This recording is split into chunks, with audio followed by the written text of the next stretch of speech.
Adventures of Superman, The Book of L, Issue 6, Philip Kennedy Johnson writing, and Scott Godlewski on the art. So we're halfway through this. I believe this is 12 issues total. So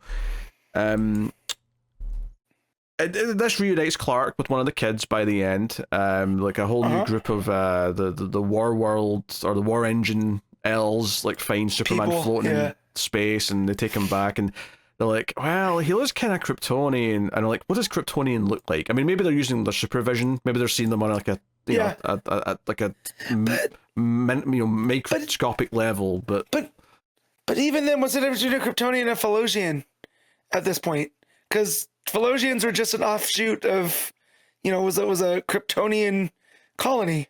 You know what I mean? So Philosians have really big nipples. Fair. All right. That's all I've got for you, man. Never seen them. No, never seen them. So I can't attest. But yeah. There's I love the world building that Johnson's doing in this. There's just so many damn characters. I have a hard time remembering a lot of the stuff, right? It's hard enough for me to keep who's Othel and who's Osel, right? So if we just call them their names of Star Child and Red Sun, cool, we're good. And now we start, by the end of this, we get another character that comes back, but not really, which was a character that I kind of forgot about. So credit where it's due. The world building, top notch. I love it. I like this roving band. They're almost like the Ravagers from the Guardians movies, right? They have this whole vibe to them, But yeah, it's a lot sometimes. Yeah, one kid's been chased by a black racer, and the black racer's looking for, or is protecting one of the Olgrin things, right? Which is where they're hanging out. But yeah, the main thing is that these Philosians or Kryptonians find Superman, they bring him back, they don't really they're kind of skeptical, but maybe he's like this fabled Superman. And then of course as soon as I think it's Otho sees him and runs up and hugs him, it's like, oh shit, this is real, this is happening. Okay, so that's like a big part of it in the build up to that. And then the other side of this is more of Krillux going out to find another part of the Olgrin stuff. Basically he's taking part of it that he knew would like make him go mad, and there's like backstory that he puts in here about how this giant creature kind of died around it and became a part of it and kind of encased it or whatever. But he comes in, he takes it, his hand goes all spiky as if it's like almost made of ice, and it's like, okay, now he's actually got two of them inside him, so he's starting to basically go around and get the Infinity Stones like Thanos style, effectively. Right, he's collecting them. Pretty much. That's pretty much it. I do like that they put that, like, no one's ever been foolish enough to try to attempt to steal the madness of Olgrin. So him going and doing that was like just crazy enough to work, So I do like that. I like that bit of it. But yeah, just the look of the WarWorld folks, I think it's real cool. Because they have all the Superman accoutrement, but it's just off enough. So like when we get introduced to Allura, and she's got the Superman emblem on the shirt underneath and like remnants of a cape, but she also has like the WarWorld chains wrapped around. I mean, it's instantly what I associate. She's Super Furiosa. She's Mad Max Supergirl, is what she is. You know what? Now that you put it like that, yeah, that's exactly what she is. Yeah, that's what she is. Yeah, no, I agree, because this character shows up right at the end when Superman's body needs like to be helped because he's like got all this stuff inside him. This old character shows up and like Otho's like, what, Byla Esh? And she's like, I'm not Byla Esh, I'm actually kind of like the sister or whatever. I'm Byla Thule, and I'm like, okay, if I remembered who Byla Esh was, this might mean something to me, but I do not remember who that is. So Byla Esh was the one that led Clark through WarWorld. As the unblooded sword, right? And was kind of the one that was getting him along the whole fire of Olgrin to get it into Red Sun, right? Red Sun's the one with the aspect of Olgrin. Yeah. I wonder. It's just that sort of thing where like, I don't know if I would have remembered it that much better, but I do wonder if the huge gap in time between like the Action Comics run and then this starting has played a factor in it being really difficult to remember a lot of the characters.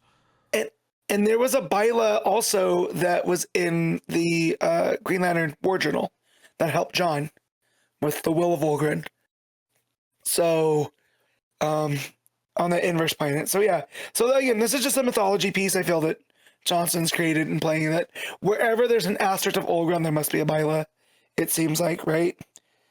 As Byla, Ash watched over one god aspect, I watched over the other. So, yeah. Yeah. It's funny because like this book is kind of in this weird place where I think I respect it more than I'm enjoying reading it right now, just because every time I go to read an issue, I'm kind of like, oh yeah, try to keep all these elements in my head. Like, I do wonder, like, eventually when you can read like a WarWorld omnibus and then you go into the rest of the actions run and then just go straight into this, if it'll just play that much better because everything's nice and condensed together.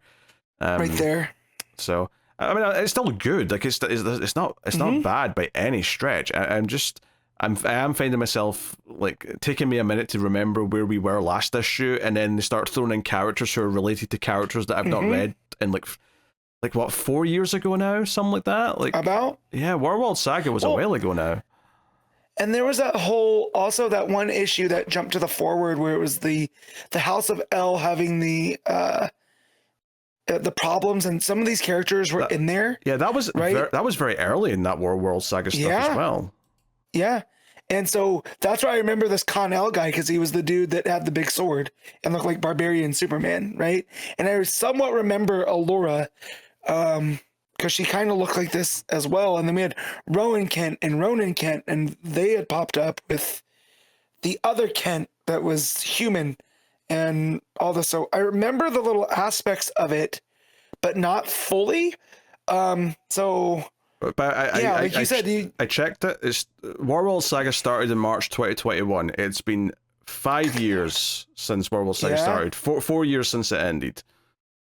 Wow. Give or take. Wow. I know. That is crazy. I know, that's crazy. So, but as you said, that you respect it more than you enjoy it. I think I enjoyed it a little bit more than that. But yeah, I respect the craft here for him pulling all these cosmic kind of stuff with Superman in the future. Like, we get the Black Racer here now, who, if we're tying Olgren into the first world, the Black Racer seems to be this constant throughout the different worlds of the gods, and this is the fourth or fifth world by this point, and he's still doing what he does, so him throwing that in also makes me wonder how many of the other new gods have survived, all of this type of stuff. So yeah, it's pretty enjoyable. I don't ever get upset that I have to read this, and not that I have to, that I get to read it, you know what I mean? And Godlewski's art's been consistent. It's kind of just continuing what it's been. I agree. I like a lot of the look of the WarWorld supers that show up. Like, I think those do have a cool design to them. So, all right, what are you giving Book of L issue 6? I mean, it's a straight 7. Yeah, I think that's fair. I think I'll go 7. It's good, but I wish I was more excited about it as I was reading it.